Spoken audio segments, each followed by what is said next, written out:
हारू हलके में एक नगर पालिका पड़ती है जिसका नाम है शिवानी मंडी। और वहाँ पे एक सामाजिक आदमी का नाम बड़ी ही इज्जत से लिया जाता है। नाम है हनुमान प्रसाद जी केडिया। पिछले 25 से 30 सालों में उन्होंने बहुत सारे सामाजिक काम खासकर शिवानी मंडी के अंदर किए हैं। अपने गांव के सरपंच भी रहे हैं और अब उनका परिवार भी ऐसे ही सामाजिक कामों में अग्रणी रहता है।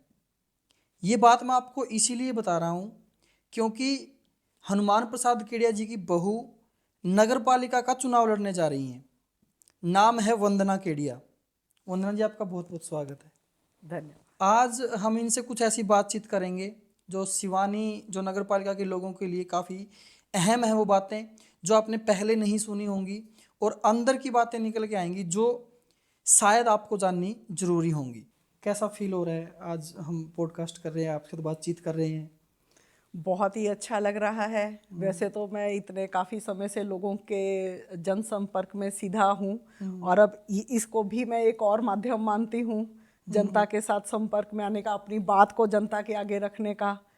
तो बहुत अच्छा लग रहा है। वैसे क्या होता है कि जब हम 1 to 1 जाते हैं तो हमें अलग अलग बात, एक एक बंदे को अलग अलग बात बतानी पड़ती है। जी इसमें हम बातचीत कर रहे हैं तो ये कि जो आपका आपके अंदर है समाज को लेके, सेवा जी भाव हाँ, को लेके जो भी बातें हैं, आप एक तरीके से ही बहुत ज़्यादा लोगों तक पहुंच कर सकते हो। यस, इस एक ही प्लेटफॉर्म पर अपनी बात एक साथ सारों के आगे रखने का सबसे अच्छा माध्यम है ये। आपके ससुर जी का सामाजिक कार्यक्रम में बहुत भाग रहा है या हिस्सा रहा है, बहुत ज़्यादा हिस्सा रहा जी है और लोग तारीफ भी करते हैं। क्या उनका रसूख है, परिवार का रसूख क्या है पिछले 20 से 25 सालों का, 30 सालों का? तो मेरे सामने बहुत सारी पॉजिटिव चीज़ें आई निकल के जी कि भी आपके जो ससुर जी थे वो काफ़ी सेवा भाव में आगे रहते थे या कोई सामाजिक कार्यक्रमों में सबसे आगे रहते थे, सरपंच भी रहे हैं, बहुत सारे काम किए हैं। जी। तो आप इस तरीके से राजनीति में उतरने का मतलब जो कैसे आपने डिसाइड किया वो चीज़? ये अगर मैं आपको सही बताऊं तो ये मेरी प्रेरणा मेरे ससुर साहब ही रहे हैं। मेरी शादी को 30 साल से अधिक का समय हो गया। मैंने इतने समय में उनको समाज सेवा करते देखा, लोगों का इतना प्यार, सब लोग उनको बाऊजी मानते थे। मैं आपको सही में बताती हूँ, जिस टाइम उनकी मृत्यु हुई तो ये मैं अपना आपको वो बता रही हूँ एक्सपीरियंस। लोग आके मेरे को बोले कि शिवानी अनाथ हो गई।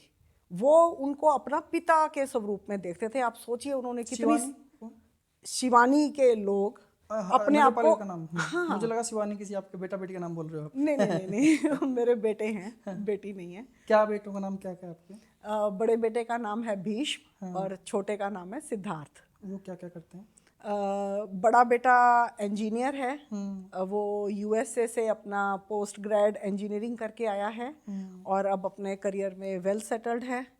और छोटा बेटा सीए है और वो भी, उसने भी अपना बिजनेस अच्छे से संभाल रखा है। मोटा आपके मोटी अब कहें तो हम अपनी जिम्मेदारियों से फारिग हो गए हैं, अब समाज सेवा में आ गए अच्छा, हैं। इसीलिए समाज सेवा में उतरने इसीलिए का काम समाज सेवा किया में है। आ गए। आपके एग्जैक्टली आपके हस्बैंड क्या करते हैं?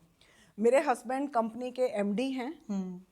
तो वो भी सीए हैं, ऑल इंडिया रैंक होल्डर रहे हैं। उसके बाद उन्होंने आईआईएफटी में इंटरनेशनल ट्रेड का कोर्स किया है और मैं हम देख रहा दोनों था ही उन्होंने यूपीएससी। हाँ यूपीएससी के जी लिए हाँ एस्पिरेंट्स जी, रहे हैं वो। मैं उसी पर आ रही थी। 1992 में मैंने और मेरे हस्बैंड ने यूपीएससी में हम अपीयर हुए थे। मेरे हस्बैंड ने यूपीएससी का मेन एग्जाम भी लिखा था। उसके बाद फिर तभी क्योंकि मैं देख रहा था। हाँ, हाँ, हाँ हाँ, जी हाँ बिल्कुल।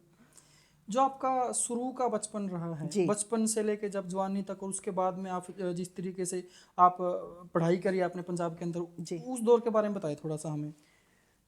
मैं लुधियाना में मेरा बॉर्न और ब्रॉटअप रही है। मैं लुधियाना के नामी स्कूल और कॉलेज में पढ़ी हूँ। अपने माँ बाप की इकलौती संतान होने के नाते मुझे बहुत लाड प्यार मिला है और लाड प्यार का मतलब कि वो पॉजिटिव वाला। तो पढ़ाई में मैं हमेशा अव्वल रहती थी। स्कूल में मैं थ्रू आउट मॉनिटर रही छोटी क्लासों में और 10th में मैं हेड गर्ल थी और टॉप करती थी एकेडमिकली। और कॉलेज, गवर्नमेंट कॉलेज में मैंने अपना ग्रेड और पोस्ट ग्रेड इकोनॉमिक्स में किया। पंजाब यूनिवर्सिटी चंडीगढ़ की मैं टॉपर रही हूँ पोस्ट ग्रेजुएशन में। टॉपर थे आप वहाँ पे? मैं उसकी टॉपर थी, मेरी अखबार में फ़ोटो भी आई थी। हैं? और एक यूनिवर्सिटी ने मेरे को मेरे फाइनल ईयर में हॉजरी इंडस्ट्री के ऊपर थीसिस लिखने के लिए कहा था, जो कि एक बहुत चुनिंदा स्टूडेंट्स को मिलता है, अदरवाइज़ ये पीएचडी में होता है, लेकिन मुझे मिला था तो मैंने उस पर लिखा था और मेरा वो बहुत अच्छे तरीके से एक्सेप्ट भी हुआ था। वो उसके पीछे थोड़ा बताओगे, क्या कुछ आपने रिसर्च किया उसके लिए? उसमें जैसे जो उस टाइम पर हॉजरी इंडस्ट्री क्या क्या प्रॉब्लम्स फेस करती थी रॉ मटेरियल को लेके, वो सारा मैं कम से कम भी 15-18 यूनिट्स को मैंने विज़िट किया था, और क्या क्या उसमें प्रॉब्लम्स आती थी। मेन एक लेबर को बड़ी समस्या थी लेबर को लेके उस समय, तो उसको वो कैसे टैकल किया जा सकता है उसमें मैंने अपने सुझाव भी दिए थे। तो ये था, और क्योंकि ये हौजरी का सामान, ये हौजरी प्रोडक्ट एक्सपोर्ट होता है, तो उस टाइम उसके ऊपर भी मैंने काफ़ी चीज़ों को समझ के और उन मुद्दों में क्या क्या समस्या है उसके भी हल उसमें सजेस्ट किए थे। उस समय शादी हो रखी थी आपकी, बाद में हुई फिर सॉरी, शादी आपकी?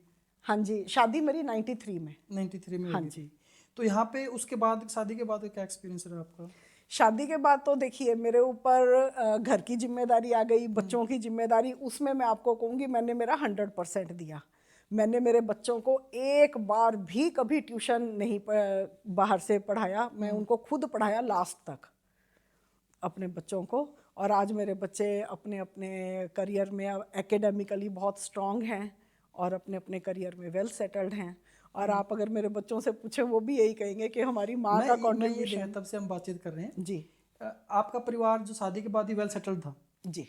जो जैसे कि ससुर जी के बारे में मैंने आपको बताया, तो क्या आपने खुद अपने हाथ से रोटियां बेल के उनको खिलाई हैं? बिल्कुल खिलाई हैं।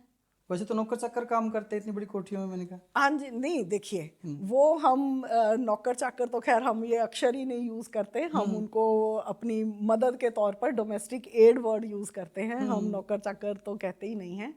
बल्कि हाँ, रोटी खाना हम अपने घर में हमेशा से खुद बनाते आए हैं।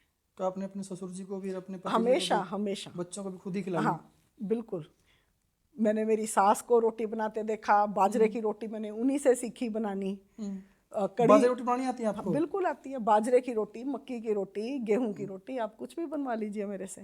तो मतलब कह सकते हैं कि आपके अंदर जो वो एक घर की बहू वाला और जो एक एंटरप्रेन्योर वाला भी, दोनों मिश्रण है आपके अंदर। आप कह सकते हैं। बिल्कुल बिल्कुल। देखो, अब सवाल मेरा बीच में रह गया तब शुरू में स्टार्ट किया कि राजनीति में आने की प्रेरणा अपने ससुर जी से मिली या फिर कैसे क्या रहा, उसका बताओ। वो प्रेरणा, उसका श्रेय तो मैं मेरे ससुर साहब श्री हनुमान प्रसाद केडिया जी को ही दूंगी। मैंने अपनी शादी के बाद के 30 सालों से अधिक के समय में मैंने उनको समाज सेवा ही करते देखा। उन्होंने राजनीति को हमेशा समाज सेवा का एक माध्यम माना, राजनीति को राजनीति की तरह से कभी नहीं देखा। और उसी परंपरा को आगे बढ़ाते हुए मैं समाज सेवा करना चाहती हूँ राजनीति के माध्यम से। समाज सेवा ही मेरा एक परम लक्ष्य है। देखो, समाज सेवा तो एक वर्ड हो गया जी, उसको भी हम बहुत डीपली रखते हैं, डिफाइन कर सकते हैं उस चीज़ को जी।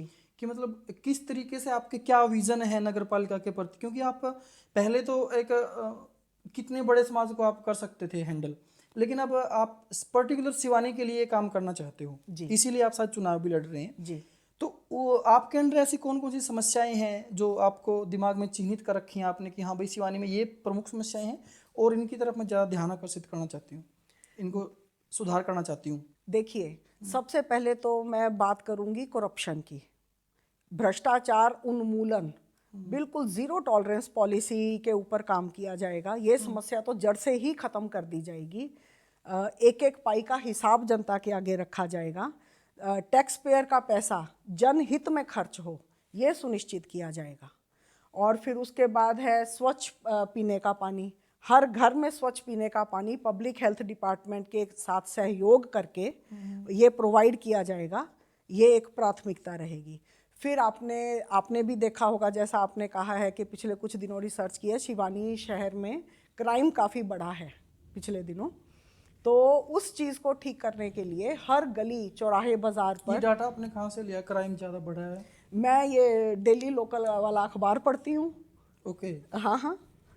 तो उसके लिए सब जगह सीसीटीवी कैमरे लगवाए जाएंगे, लाइटिंग की प्रॉपर व्यवस्था हो, हर नागरिक अपने आप को सुरक्षित महसूस करे, ये बहुत ज़रूरी है।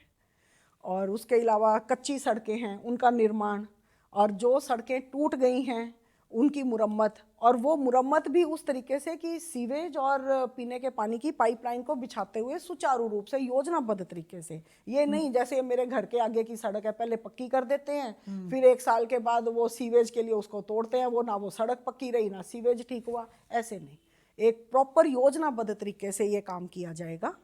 देखो, जो आपने ये बात बताई, जो सड़क पहले बनाते हैं, फिर सीवरेज बिछाते हैं, फिर फाड़ देते हाँ, हैं, ये मैं पिछले कई ये सालों आपने से पहले देख ही रही। सोच लिया भाई ये तो मुझे करना ही नहीं ये है। तो ना वो करने का फायदा क्या हुआ? पहले आपने सड़क बना दी, फिर 6 महीने बाद आप सोचते हो कि यहाँ तो सीवेज ठीक नहीं, अब सीवेज कराते। वो जो पक्की सड़क बनाई थी वो तो बेकार गई, उसको तोड़ के सीवेज आप सुधार रहे हैं। तो वो कॉस्ट इफेक्टिव भी नहीं है सरकार के लिए। कॉस्ट इफेक्टिव कहाँ, वो तो रिसोर्सेज की बर्बादी है ना। बिल्कुल। इसको तो देखो, बड़े मुझे ऐसा लगा जो जिस तरीके से आपने सोचा, जी ये हर कोई नहीं सोचता। ये ऐसा बोलते हैं कि सड़क बनवा देंगे, सीवरेज बिछवा नहीं। देंगे। आपने पॉइंट टू पॉइंट जैसे नोट किया और बताया कि हमें कि भाई हम पहले सीवरेज बिछाएंगे या फिर बाद में सड़क बनवाएंगे। इस तरीके से आपकी सोच का जो रिसर्चेबल जो आपने बताई वहाँ की पंजाब यूनिवर्सिटी के आपने रिसर्च किया था उसके ऊपर, ये कहाँ आ रही है? मतलब ये काम आ रही है आपके रिसर्च में? बिल्कुल आ रही है, बिल्कुल। वो शिक्षा से ही तो फिर आगे वो चीज़ें कि आपके परसेप्शन खुलते हैं, तभी तो आप सही तरीके से सोच पाते हो। शिक्षा का इसमें अहम योगदान है। आपने देखा होगा हमारे परिवार का जो स्कूल SKPPS शिक्षा में विशेष योगदान। तो आप देखिए, मेरे ससुर साहब का ये सपना था कि यहाँ के लोकल बच्चों को जो दूर नहीं भेज सकते परिवार, एक अच्छी शिक्षा उनको मिले। तो देखिए उनका सपना साकार हुआ। अभी पिछले दिनों सिल्वर जुबली सेलिब्रेशन हुआ था स्कूल में, मैंने देखा कई कई बच्चे कितने बड़े बड़े पोस्ट के ऊपर हैं। कोई लड़की तो पायलट है, इंजीनियर, CS की तो कोई गिनती ही नहीं है। तो आप देखिए ना, सोसाइटी को किस आयाम तक वो लेके गए। उन्होंने क्या विजन रखा था अपना, जो कि साकार हुआ। आप एक महिला हो जी और महिला प्रतिनिधित्व होने के नाते जो शहर आपकी नगर पालिका की महिलाएं हैं, जो शहर की महिलाएं हैं, उनकी सुरक्षा के लिए आपने क्या कुछ सोच रखा है? क्योंकि आजकल आपको पता है वुमेन सेफ्टी बहुत ज़्यादा ज़रूरी हो गई है, जी जिस तरीके से क्राइम बढ़ रहे हैं। जी, जैसा कि मैंने आपको अभी बताया कि सब जगह CCTV कैमरे लगवाए जाएंगे, लाइटिंग की प्रॉपर व्यवस्था होगी, तो उससे हर महिला अपने आप को सुरक्षित महसूस करेगी। चलने फिर सबको एक डर रहेगा, गुंडा एलिमेंट्स को डर रहेगा कि CCTV कैमरे हैं, तो वो छुप तो सकेंगे नहीं, तो महिलाएं अपने आप को सुरक्षित महसूस करेंगी। अभी जब आप लोगों के बीच में जा रहे हो, जी, क्या क्या समस्या आपको लोग बता रहे हैं जो बिल्कुल छोटी छोटी और बहुत ज़्यादा ज़रूरी समस्याएं हों, जो जिनका अभी निवारण जैसे आप मैं करोगे? काफ़ी समय से जनसंपर्क में हूँ, तो सबसे ज़्यादा वो मैं खुद भी महसूस करती हूँ, एक ना साफ सफाई की समस्या बहुत ज़्यादा है यहाँ। तो नगर पालिका का हर सफाई कर्मचारी हर गली मोहल्ले तक पहुँचे, हर गली मोहल्ले में नगर पालिका के द्वारा बड़े बड़े कूड़ेदान लगवाए जाएं, ये चीज़ को सुनिश्चित किया जाएगा। और तकनीकी सहारा लिया जाएगा, जैसे बड़े शहरों में मशीनों के द्वारा सफाई की जाती है, आपने भी देखा होगा, तो हम यहाँ क्यों नहीं शुरू कर सकते? बिल्कुल बिल्कुल। तो जिससे सफाई कर्मचारियों का भी काम आसान हो जाएगा करना, और सफाई बहुत एक बेहतर तरीके से निकल के आएगी। तो इन चीज़ों के ऊपर मेरी प्राथमिकता रहेगी। आप वेल एजुकेटेड हो, इसमें कोई दो राय नहीं है। हमने आपकी जो बातें सुनी, क्या होता है कि अनपढ़ नेता और एक पढ़े हुए नेता में बहुत ज़्यादा फर्क होता है।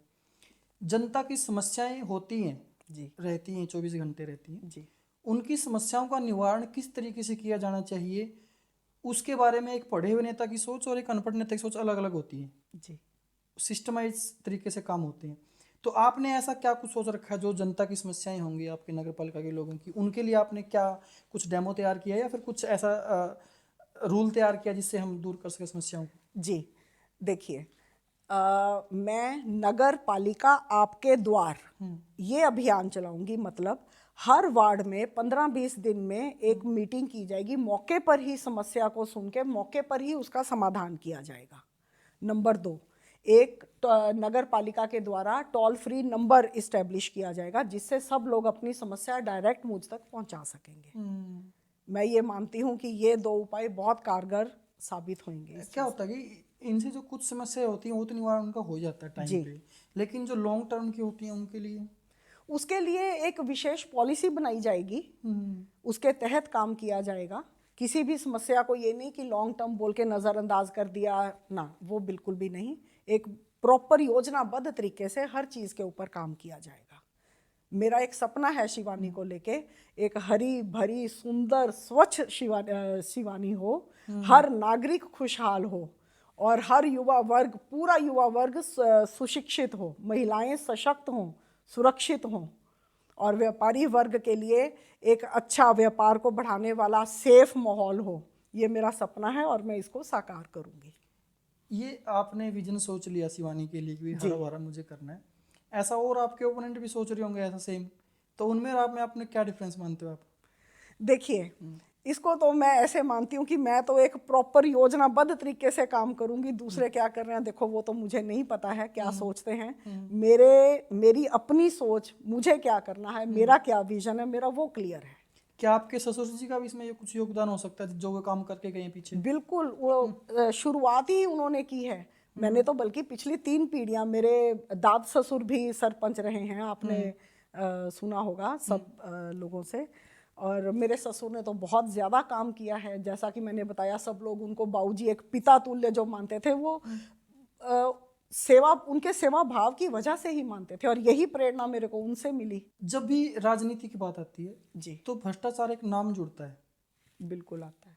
शक करते हैं लोग बहुत ज़्यादा। जी, तो जब भी नगर पालिका में कुछ काम होते हैं तो उनमें से भ्रष्टाचार को खत्म करने के लिए क्या सोचा आपने? जैसा मैंने आपको बताया, जीरो टॉलरेंस पॉलिसी। जब आप जनता के आगे पाई पाई का हिसाब रखेंगे तो उसमें भ्रष्टाचार का फिर वो सवाल ही नहीं पैदा होता। पिछले 10 साल में हरियाणा में बीजेपी गवर्नमेंट ने इसी पॉलिसी पर काम किया है, नो भ्रष्टाचार। इसी को आगे बढ़ाते हुए मैं इसी पर काम करूंगी, और भ्रष्टाचार तो किसी भी कीमत पर नहीं बर्दाश्त किया जाएगा। आप किससे इंस्पायर हुए इसको चीज़ को लेके, किस नेता से ये इंस्पायर हुए? ये मैं मेरे ससुर साहब से, मैंने उनके जितना ईमानदार व्यक्ति मैंने मेरी जीवन में नहीं देखा। तो मैंने उनको हमेशा, मेरे को उनकी एक बात हमेशा याद आती है जो वो मुझे कहा करते थे, बेटी हमेशा कभी भी हाथ ऐसे नहीं रखना, हाथ हमेशा ऐसे रखना। हाथ ऐसे रखोगे ना तो ईश्वर हाथ ऐसे ही रखता रहेगा। जिस दिन हाथ ऐसे कर लिया ना, उस दिन कुछ भी नहीं है। तो ये आप यूं समझ लीजिए कि उनकी ये कही हुई बात मेरी नस नस में ही है, बिल्कुल। संस्कार के रूप में है, मेरी नस नस में है ये बात। ये मैं कभी तो भूलूंगी नहीं। आपको भी लगता है कि जो उनका दिया हुआ आशीर्वाद है अब आप लोगों में जाके उसका वो बिल्कुल करोगे? जी, 101%। ये तो ठीक है, आपने अपने ससुर जी से प्रेरणा ले ली, हाँ जी। लेकिन जो आपने बीजेपी का नाम लिया कि जी, बीजेपी सरकार भ्रष्टाचार को खत्म करके काम कर रही है, इसमें आपके सबसे पसंदीदा नेता कौन है?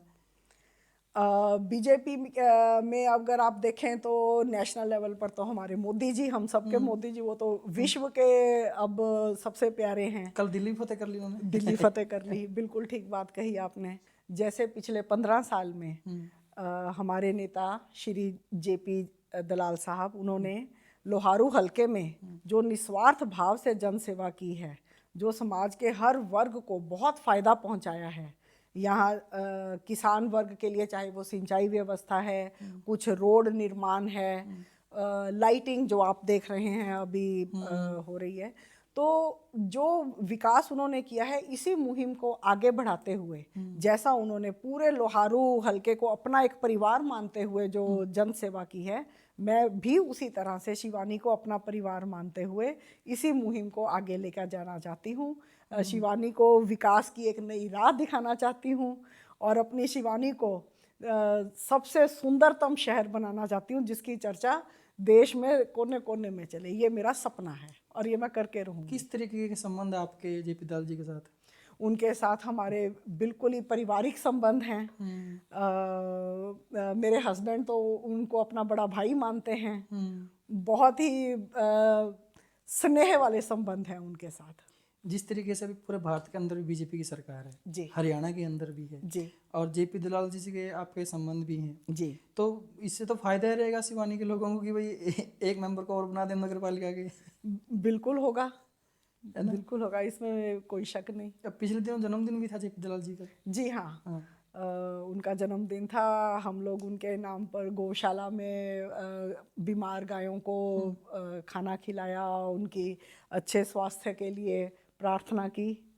क्या कुछ योजना आपने बनाई चुनाव के लिए, कुछ बता सकते हो जो हम जनता के सामने बता सकें? जैसा कि मैंने आपको बताया कि हर वार्ड में अलग अलग जगह पर जाके प्रॉब्लम सुननी, 15-20 दिनों में नगर पालिका आपके द्वार, और उसका समाधान मौके पर ही करना। सफाई और स्वच्छता को लेके तकनीकी मशीनों का सहारा लेके हर गली मोहल्ले चौराहे में सफाई को सुनिश्चित करना। एक और बड़ी समस्या निकल के आई सामने, जो इन दिनों मैंने देखा पिछले काफ़ी टाइम से, कोई भी ना सार्वजनिक शौचालय नहीं है। बाजार में, गलियों में, वो सिवानी के अंदर? हाँ जी, सार्वजनिक शौचालय नहीं है। ये तो बहुत बड़ा मुद्दा है वैसे बहुत देखा बड़ा जाए तो। मुद्दा है, बिल्कुल है। और इसके ऊपर हमारी प्राथमिकता रहेगी सबसे पहले काम करने की। और आपने पिछले सवाल के जवाब में सीसीटीवी कैमरों जी का आपने जी प्रयोग करना बताया था। उसके लिए क्या कुछ योजना बनाई फिर आपने, मतलब किस तरीके से वो लगाए जाएंगे, क्या किस क्राइम के ऊपर क्या हो रहा है शहर के अंदर? देखिए, उसमें एक तो जैसे महिलाओं की सुरक्षा के ऊपर उसका कंट्रीब्यूशन रहेगा। जो सीसीटीवी कैमरे की निगरानी रहेगी हर समय 24/7 महिलाओं के लिए, व्यापारी वर्ग के लिए। जो गुंडा एलिमेंट है वो सीसीटीवी कैमरा में उसको पता है मैं कैप्चर हो जाऊंगा, तो वो एक वो डर होना ही काफ़ी है ना लोकल गुंडा एलिमेंट के लिए। हम जब इंटरव्यू से पहले चर्चा कर रहे थे जी तो आपने मुझे कोई किस्सा सुनाया था, वो पंजाब वाला, जब टेररिस्ट एक्ट हुआ, आप जब पढ़ रहे थे वहाँ पे पंजाब यूनिवर्सिटी में, उसको बताओगे थोड़ा सा? जी हाँ, ये बात है 1987 की। पंजाब में टेररिज्म आपको पता है काफ़ी उन दिनों ज़्यादा था। ज़्यादा था। तो जहाँ आप रह रहे थे वहाँ और भी ज़्यादा था मेरे ख्याल से, हाँ, लुधियाना में तो मैं शायद। लुधियाना के एकदम जो हार्ट ऑफ द सिटी उसमें हमारा घर था। तो मैं कॉलेज अपने स्कूटर पर जाती थी। उस दिन मेरा स्कूटर पंक्चर था और अगले दिन मेरा पेपर था, फाइनल एग्जाम, और मेरे को एक्सटेंशन लाइब्रेरी से बुक लेके आनी थी। तो मैं पैदल ही चली गई। जब मैं वापस आई तो मैंने देखा सब जगह एकदम लोग भगदड़ मची हुई है, शटर गिरा रहे हैं। तो उधर से पुलिस की जो ओपन जीप होती है जिसमें वो हाथ में अपनी वो गन्स लेके और टेररिस्ट भाग रहे हैं। तो एक मिनट के लिए तो मुझे समझ नहीं आया कि मतलब मैं भी ऐसे तेज तेज भागूं, मेरे को तो अपना घर पकड़ना है जल्दी से। अंदर ही अंदर मन मन में तो मैं मेरा हनुमान चालीसा बोल रही थी, लेकिन ऊपर से बड़ी बहादुरी के साथ मतलब मैं डरी नहीं उस चीज़ से कि मैं अपनी पुलिस वाली जीप की डायरेक्शन में चल रही थी, ना कि वो टेररिस्ट वाली डायरेक्शन से। जब मैं घर पहुंची तो एक बार के लिए तो सांस में सांस आया, लेकिन जब मैं बाद में उसको रिकलेक्ट करती हूँ तो मैं अपने आप को समझती हूँ मैंने बड़ा बहादुरी का परिचय दिया। मैं डरी नहीं कि भाई टेररिस्ट है, लोग एकदम लोग बाग जैसे डरे हुए थे, और मैं एक being a girl and all alone, मैं डरी नहीं थी उससे। तो महिला होकर ना डरना बहुत बड़ी बात होती है, बहुत जी बड़ी बहादुरी की बात होती है। वरना महिलाएं अक्सर देखा जाता है महिलाओं के अंदर बहुत ज़्यादा डरी होती हैं पहले से ही। जी आपने और बहादुरी का काम किया। इसका श्रेय तो मैं मेरे माँ बाप, मेरे दादा दादी को दूंगी। हाँ। तो मेरे दादाजी ना बहुत एक क्वालिफाइड बंदे थे उस टाइम के। वो अंग्रेज़ों से पढ़े हुए थे, उनकी घर में अपनी एक छोटी लाइब्रेरी भी थी। वो मुझे अलग अलग बुक्स पढ़ने के लिए मोटिवेट करते रहते थे। आज भी जो मेरी इतनी ज़्यादा रीडिंग की हैबिट है तो वो तब की ही इनकलकेट करी हुई है। बिल्कुल। हाँ जैसे मैं मीडिया लाइन में हूँ, जी तो जब मैं मीडिया लाइन में नहीं आया था, आने की सोच रहा था, तो मैं देख रहा था आसपास की चीज़ें, तो मेरे माइंड में बहुत सारी चीज़ें आती थी जो लोग गलत कर रहे थे, भाई इसको इसको हम ऐसे ही नहीं ऐसे कर सकते हैं। जी वैसे ही माइंड में ना चलता रहता है हमारे। जैसे आप शिवानी नगर पालिका के अंदर गए हो, कभी कोई ऐसा आपका अनुभव रहा हो जिसको माइंड अटैक हो, आपको ये नहीं यार ये तो ठीक नहीं है, ये ऐसा करना था, ऐसा कुछ अनुभव रहा है आपका? जी हाँ। यहाँ गर्ल्स स्कूल है सरकारी। हम्म। 2 साल पहले तक वो अपनी एक, मैं कहूँगी जर्जर अवस्था में था। जब मैं गई गर्ल्स स्कूल? गर्ल्स स्कूल, जब मैं गई तो क्लासरूम में खिड़की दरवाजे तक नहीं थे, पेंट की तो बात ही छोड़ो। लाइब्रेरी नाम की कोई चीज़ नहीं थी। स्कूल के अंदर चलने का, ये कब की बातें हैं? ये आज से 2 साल पहले की। जब तक आपके मन में शायद चुनाव का भी ख्याल नहीं आया होगा। चुनाव का तो दूर दूर तक ही नहीं पता था तब तक। तो ये भी नहीं पता था कि चेयरमैन पद के डायरेक्ट चुनाव होने हैं, कैसे क्या होना है, कोई सीन ही नहीं था। तो स्कूल के अंदर चलने के लिए सड़क भी पक्की नहीं थी, वो कच्ची मिट्टी वाली, और वो उबड़ खाबड़ ईंटें रखी हुई, उसमें पानी भरा हुआ, बच्चों के चोट लग रही है। गर्ल्स स्कूल है, ये तो आप भी समझते हैं गर्ल्स के लिए शौचालय होना कितना ज़्यादा बहुत ज़रूरी जरूरी होता है। है ना। तो उन सब को देख के मेरे को लगा कि इसमें तो बहुत ज़्यादा ये बच्चे पढ़ेंगे कैसे। हम उम्मीद तो करते हैं इनसे, ये देश का भविष्य है, इसमें तो पढ़ाई के लिए जो एक बेसिक सुविधाएं हैं वो भी नहीं है। तो इन पिछले 2 सालों में मेरे परिवार का जय भारत चैरिटेबल ट्रस्ट के द्वारा एक बहुत लिबरल तरीके से मैं कहूँगी कि उसमें सहयोग दिया। और अभी इसी हफ्ते में उस स्कूल ने अपनी गोल्डन जुबली सेलिब्रेट किया, तो उसमें मुझे जाने का मौका मिला, तो देख के बड़ी प्रसन्नता हुई। प्रॉपर लाइब्रेरी है और एक अलग जगह पर बहुत अच्छे कॉर्नर में well walled and with roof एक शौचालय लड़कियों के लिए है। अंदर इतनी साफ सफाई और पूरा पक्का बना हुआ, और खिड़कियां दरवाजे प्रॉपर लगे हुए, और पूरा स्कूल पेंट किया हुआ। वो देख के जो दिल में खुशी हुई वो मैं आपको शब्दों में नहीं बता सकती। वो आपके माइंड ने उधर काम किया तो अब वो काम हो गया। बिल्कुल बिल्कुल तो इसी तरीके से आप आगे काम मतलब कर सकते हो। बिल्कुल। और क्या क्या मुद्दे हैं जिनको लेकर आप चुनाव लड़ रहे हो? देखिए, एक शिवानी शहर में जल भराव की समस्या बहुत ज़्यादा है। बारिश होते ही पूरा शहर एक तरीके से मैं कहूँगी जलमग्न ही हो जाता है। तो इसके लिए जितने शिवानी के आसपास के तालाब हैं उनका सौंदर्यकरण करते हुए उन तालाबों को एक प्रॉपर ड्रेनेज सिस्टम के साथ, जो शिवानी के मुख्य जगहें हैं उनको उसके साथ जोड़ के, ताकि वहाँ पानी खड़ा ना रह सके, निकासी अच्छे से हो। और ये बहुत ज़रूरी है, और इसको तो प्राथमिकता के तौर पर लिया जाएगा इसको। और कुछ ऐसे हो जो माइंड में हो आपके, कुछ ऐसे काम जो लगता है आपको होने चाहिए शिवानी के अंदर? शिवानी में एक धार्मिक और सांस्कृतिक अनुष्ठान करने के लिए कोई सार्वजनिक मैदान नहीं है, वो बहुत ज़रूरी है। तो नगर पालिका के ये अधिकार क्षेत्र में आता है, तो इसके ऊपर मैं प्राथमिक तौर पर काम करूंगी, और ये बहुत ज़रूरी है। सब वर्गों के लिए एक प्रॉपर सार्वजनिक जगह होनी चाहिए जहां धार्मिक सांस्कृतिक अनुष्ठान हो सकें।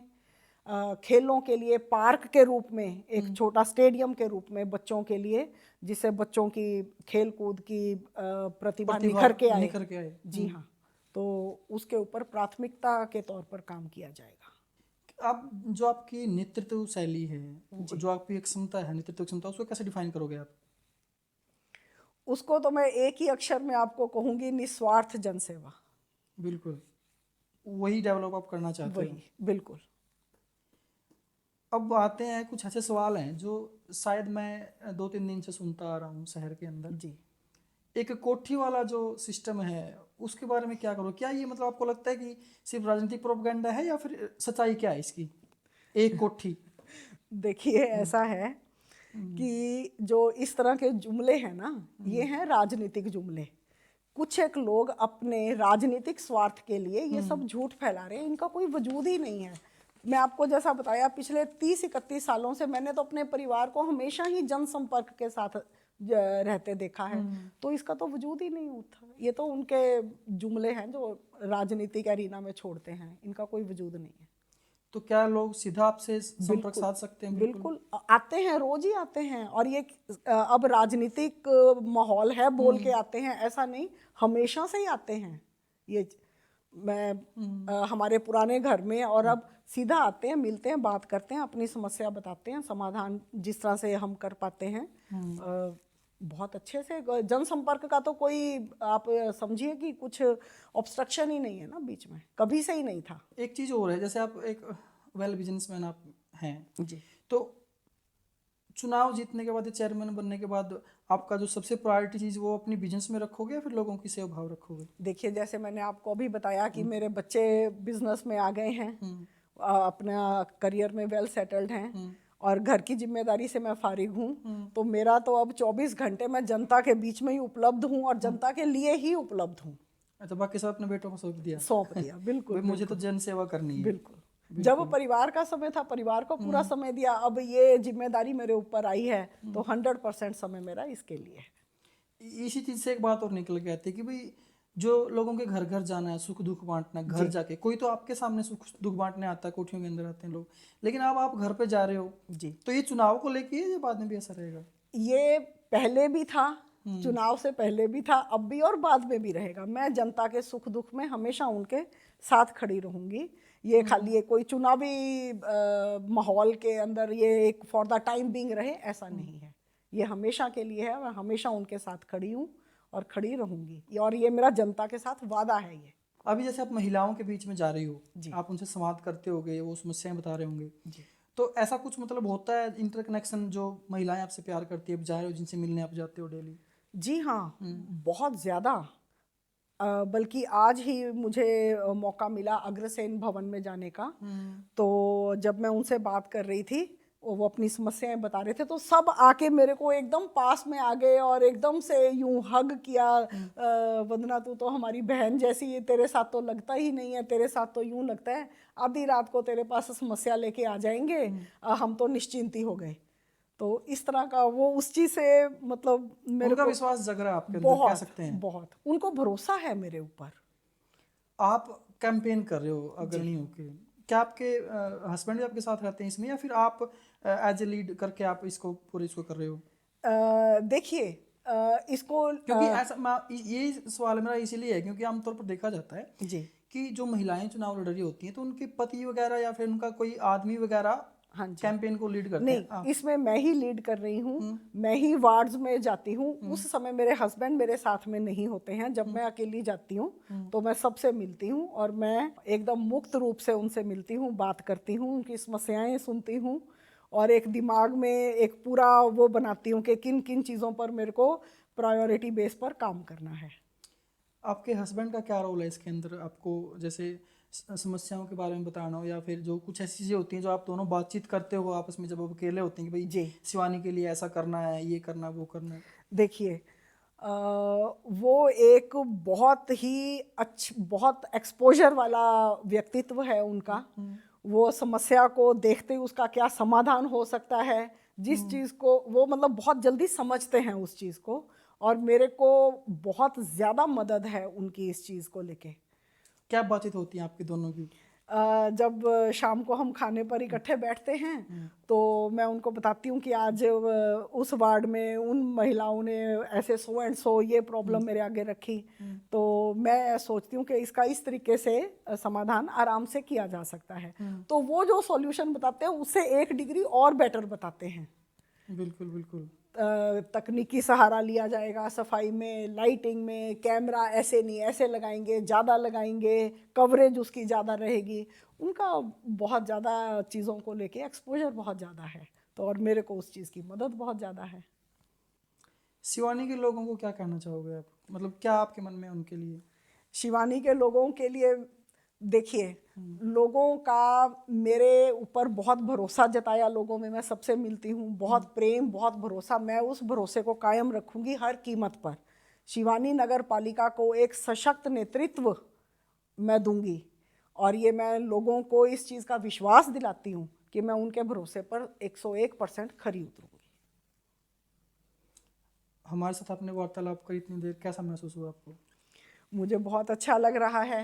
आपके माध्यम से मेरी बात सब लोगों के पास पहुंचेगी एक ही प्लेटफॉर्म से, तो बड़ी खुशी की बात है ये। मुझे ऐसा लग रहा था कि अ, जो कुछ भी समाज के अंदर है अभी, जो चुनाव को लेके फैल रहा है शिवानी में, जी, उन चीज़ों को क्लियर किया जाए, तो इसीलिए मैं आपके पास आया और आपसे बातचीत करना चाहा। आपने बिल्कुल अच्छे से टाइम दिया, आपका बहुत बहुत धन्यवाद। शुक्रिया। Thank you so much.